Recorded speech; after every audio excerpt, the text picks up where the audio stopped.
Ano? Naku, malapit na palang magpasko. Pero wala pa rin kaming mga Christmas decoration. Sabi ko na may nalimutan ako eh. Mga anak, ate, kuya, bunso. Isa-isa. Kasi, kailangan na natin mag-decorate ng pang-Pasko. Malapit na kasi ang Pasko, pero wala pa rin tayong mga nakasabit na parol. Christmas light, Christmas tree, at si snowman! Ngayong oras na ba tayo? Alas 10 na ng gabi. Nakakasalitin na kami sa sigaw nyo. Ay, hindi! Next year! Abay, syempre ngayon na! Ano ba kayo mga anak? Mabuti na yung maglagay tayo ng mga Christmas decoration. Para naman maramdaman natin lalo ang Pasko. Tignan nyo, anong petsa na?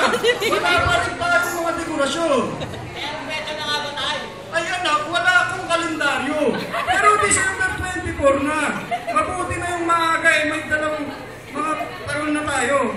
At mga nakasabit na laruan. O ikaw, kuya, kunin mo to. Ikaw ate, labas ang mga parol. Okay po tayo. O bunso, ay bumalik ka na sa kwarto mo. Kami na ang bahalang mag-ayos dito. Tay, bakit ba nanigyan ang paglagay ng mga Pasko? Aba, paano talaman naman tayo sa Santa Claus? At ibigay ang mga regalo nyo. Santa Claus! Si Santa, yung nagbibigay ng mga regalo, lalo na sa mga batang katulad mo. Kaya magsasabit tayo ng medyas sa kwarto mo. Basta siguraduhin mong yung mabango, ha? Para lagyan niya ito ng mga regalo. Tay, hindi ko po kilala si Santa Claus. Sino po ba si Santa Claus?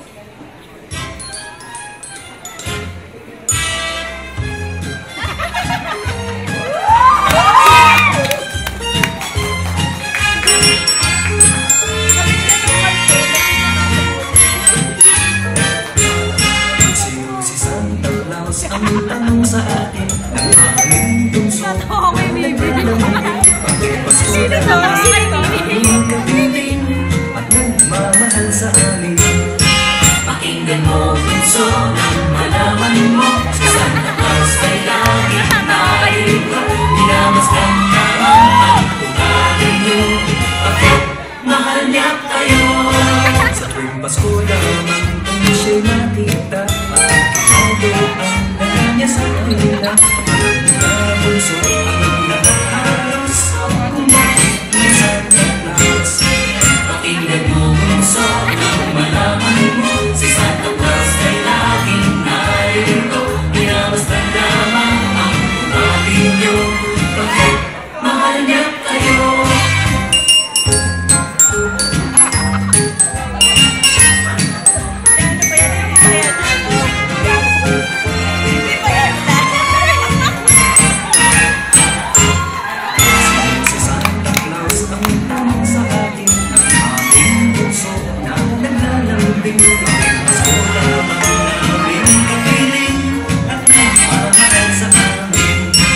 Pakinggan mo bunso nang malaman mo, si Santa Claus ay laging narito. Minamasdan lamang ang ugali niyo, bakit mahal niya kayo. Sa tuwing Pasko lamang ang siya'y makita, pagkikado ang dala niya sa tuwina. Walang bunso, walang nakahalos, kung bakit may Santa Claus. Bakit may Santa Claus? Oh, ayan, bunso. Kilala mo na si Santa Claus, ha? Yay! Salamat, tatay. Eh, kamusta na ba si Santa ngayon? Naku, hindi ko pa siya ulit nakakausap. Pero hayaan mo, minsan eh, kukumustahin siya, ha? Okay. Tay, alam mo na ba balita tungkol kay Santa? Ano naman, kuya? Ano? Batuta? O sige, ganito yon. Machong-macho na siya ngayon. Macho? Ay, oo, tama. Macho na si Santa ngayon. Hati-hati si Santa, ang talon ay pinapagkasya.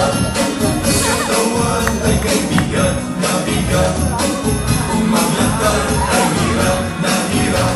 Kaya tinumagan ay nag-workout siya, umiwas din sa keso de bola. Unti-unti lumiit ang yan, pati si Rondos di na siya,